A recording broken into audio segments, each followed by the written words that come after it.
ரொம்ப சூப்பரான ஒரு ஈவினிங் ஸ்நாக்ஸ் பார்க்கலாமா? இது வந்து என்னோட ரொம்ப ஃபேவரட்டான ஒரு ஸ்நாக்ஸ் தான்.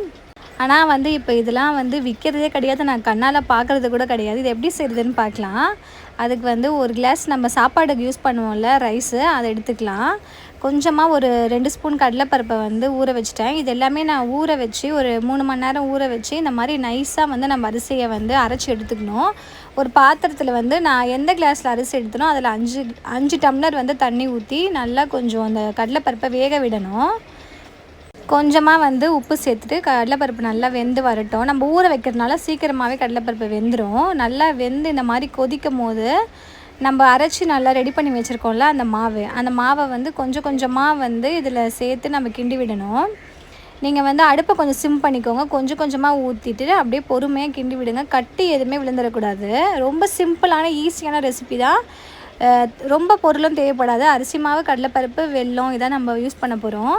ஆனால் இது கிண்டுறது, இதோட பக்குவம் தான் ரொம்பவே முக்கியம். நல்லா அப்படியே கிண்டிகிட்டே இருங்க. இந்த மாதிரி அகலமான பாத்திரமாக எடுத்துக்கோங்க. அப்போ தான் வந்து நம்மளுக்கு கிண்டுறதுக்கு ஈஸியாக இருக்கும்.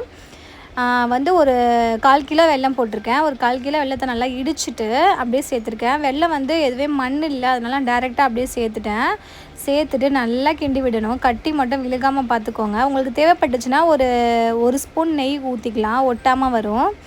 நல்லா வந்துட்டு இப்போ ரெடி ஆகிடுச்சு. நான் ஒரு 4 ஏலக்காவை பிச்சு போட்டுட்டு இது வந்து வெந்துருச்சா அப்படின்னு சொல்லிட்டு நம்ம பார்க்கணும். அதுக்கு வந்து ஒரு பாத்திரத்தில் தண்ணி வச்சுக்கோங்க. தண்ணி வச்சுட்டு நீங்கள் தண்ணியில் கையை வச்சுட்டு மாவை தொட்டு பார்த்திங்கன்னா கையில் ஒட்டாமல் வரணும். அதுதான் இதோட பக்குவம்.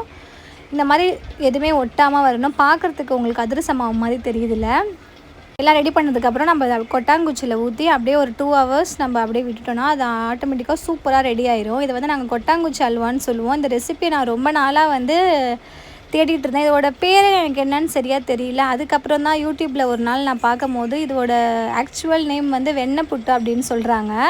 இது ஒரு ட்ரெடிஷ்னலான ரெசிபின்னு சொல்லிட்டு நான் யூடியூப்பில் பார்த்தேன். அதுக்கப்புறம் தான் நானே இந்த ரெசிபியை ட்ரை பண்ணேன். ரொம்பவே சூப்பராக வந்துருந்துச்சு. இந்த ரெசிபியை எங்கள் அக்கா இப்போ என்னோடய வீடியோவில் பார்க்கும்போது கண்டிப்பாக எங்கள் அக்காவுக்கு எச்சு ஊறும். ஏன்னா அவளுக்கும் வந்து இது ரொம்பவே ஃபேவரட்டான ஒரு ரெசிபி. நாங்கள் வந்து அதை ஆறவே விடல. ஆறுறதுக்குள்ளேயும் நாங்கள் எல்லாருமே டேஸ்ட் பண்ண ஆரம்பிச்சிட்டோம். ரொம்பவே சூப்பராக இருந்துச்சு. இப்போ சாப்பிடும்போது கொஞ்சம் சாஃப்டாக இருக்குது. ஆனால் இது ஆறுனதுக்கப்புறம் நீங்கள் சாப்பிடும்போது நல்லா கொஞ்சம் அல்வா மாதிரி ஒரு கன்சிஸ்டன்சியில் இருக்கும். நீங்கள் கண்டிப்பாக உங்களுக்கு ஃப்ரீ டைம் இருந்துச்சுன்னா ஈஸியாக அந்த ரெசிபியை ட்ரை பண்ணி உங்கள் வீட்டில் இருக்க பசங்களுக்கு கொடுங்க. ஈவினிங் ஸ்நாக்ஸுக்கு ஒரு பக்கவான ரெசிபி இது.